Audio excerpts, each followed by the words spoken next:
الحمد لله والصلاة والسلام على رسول الله وعلى آله وصحبه ومن والاه، أشهد أن لا إله إلا الله وأشهد أن محمدا عبده ورسوله صلى الله عليه وسلم.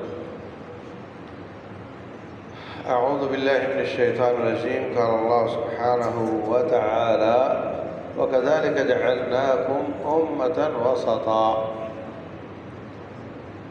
لتكونوا شهداء على الناس ويكون الرسول عليكم شهيدا.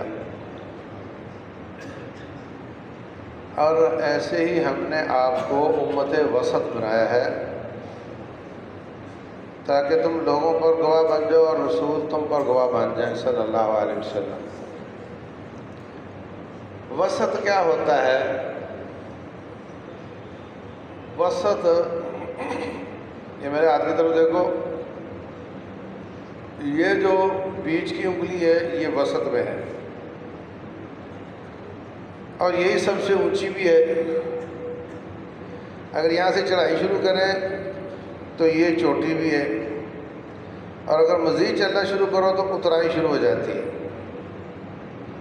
مطلب اگر آپ نے بلند رہنا ہے تو اس پہ رہنا پڑے گا. یہ معنی وسط کا. وسط کا یہ معنی نہیں ہے کہ ایک بچے نے 70 نمبر لیے، ایک نے 80، ایک نے 90، تو وسط کون ہوا؟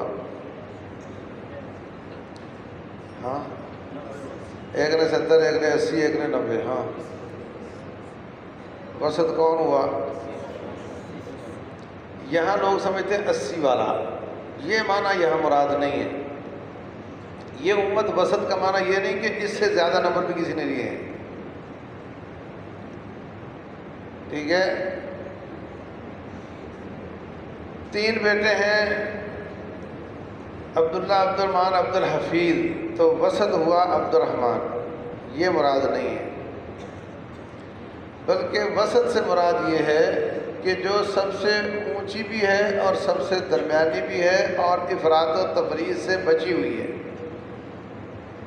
جیسے میں نے آپ کو مثال دی کہ چڑھتے جاؤ تو چوٹی پہ پہنچنے کے بعد پھر اگر چلو گے تو اترائی شروع ہو جائے گی. تو اتنا چلنا ہے جس سے چوٹی پہ پہنچو، اس سے زیادہ نہیں چلنا. نیکی کرنے کی تلقین کی ہے رسول اللہ صلی اللہ علیہ وسلم نے، اور بعض صحابہ کرام کو نیکی سے منع بھی کیا ہے. حضرت عبداللہ بن عمر بن عاص، حضرت ابو الدرداء